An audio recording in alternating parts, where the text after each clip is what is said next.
De pie ante el mundo, de rodilla ante Dios. Meditemos el Evangelio en el nombre de Dios Padre, de Dios Hijo y Dios Espíritu Santo. Báñanos, Señor, con tu Espíritu. Regocija dentro de nosotros tu hermosa y bella luz. Danos tu sabiduría, tu inteligencia, tu discernimiento. Danos el comprender lo que es bueno y lo que es malo, para hacer solo lo bueno, ya que lo bueno es grato a ti y es para el bien nuestro. Vamos a leer del Evangelio en el día de hoy. Tenemos el Evangelio de Marcos 8, del 27 al 33. En aquel tiempo Jesús y sus discípulos se dirigieron a los poblados de Cesarea de Filipo. Por el camino les hizo esta pregunta: ¿quién dice la gente que soy yo? Ellos le contestaron: algunos dicen que eres Juan el Bautista, otros que Elías y otros que alguno de los profetas. Entonces él les preguntó: ¿y ustedes quién dicen que soy yo? Pedro le respondió: tú eres el Mesías. Y él les ordenó que no se lo dijeran a nadie. Luego se expuso a explicarle que era necesario que el Hijo del Hombre padeciera mucho, que fuera rechazado por los ancianos, los sumos sacerdotes y los escribas, que fuera entregado a la muerte y resucitara al tercer día. Todo esto lo dijo con entera claridad. Entonces Pedro se lo llevó aparte y trataba de disuadir. Jesús se volvió y mirando a sus discípulos reprendió a Pedro con estas palabras: apártate de mí, Satanás, porque tú no juzgas según Dios, sino según los hombres. Palabra de Dios. Te alabamos, Señor Jesús. Si tuviéramos que ponerle un resumen, un título a este evangelio, tendríamos que decir: todo aquel que se opone a la obra perfecta de Dios es un aliado de Satanás. ¿Y quiénes son hoy? Podríamos decir entonces, ¿quiénes son hoy los aliados de Satanás? Y recuerden que Satanás se viste como ángel de luz. Que hoy la obra por la cual Satanás está tratando de dañar la obra de Dios no es haciendo aquellas cosas que tú dices: ve, qué horrible, eso es de Satanás. No, él está vestidito de luz tratando de hacer. Por ejemplo, la división religiosa es una obra de Satanás.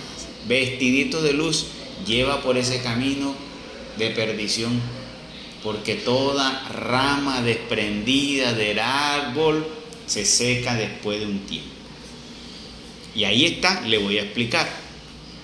De la iglesia se separó un tiempo, vino Lutero. ¿Qué pasó? Se secó esa rama. De Lutero vino otro, se secó esa rama. Y dígame cuántas de esas ramas están. Ahí están como ramas.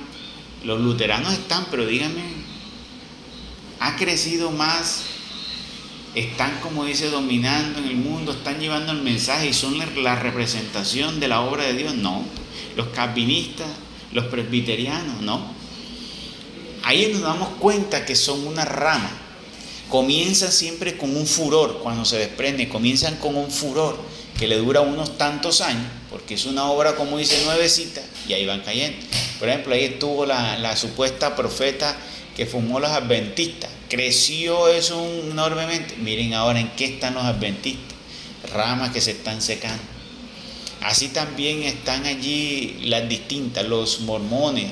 Ahí están los pentecostales, que ya se han dividido en cuantas ramas. Y mejor dicho, entonces ahí se cumple eso. Este evangelio siempre lleva a pensar a la gente esa expresión y esa obra, porque es que hace un momento Dios pregunta: ¿quién cree usted que soy yo? Pedro dice: tú eres el Mesías.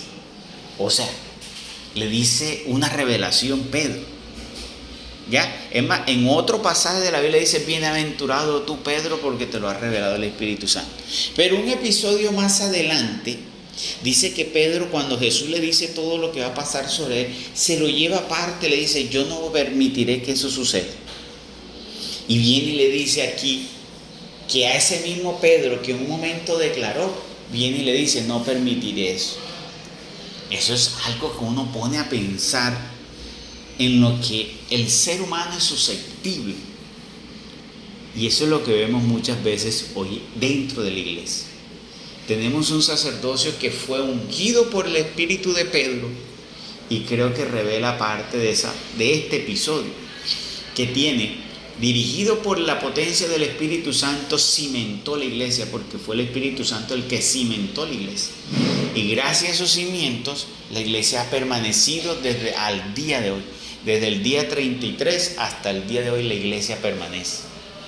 Pero guiado por el Espíritu Santo, también la misma iglesia ha tenido los episodios que tuvo Pedro.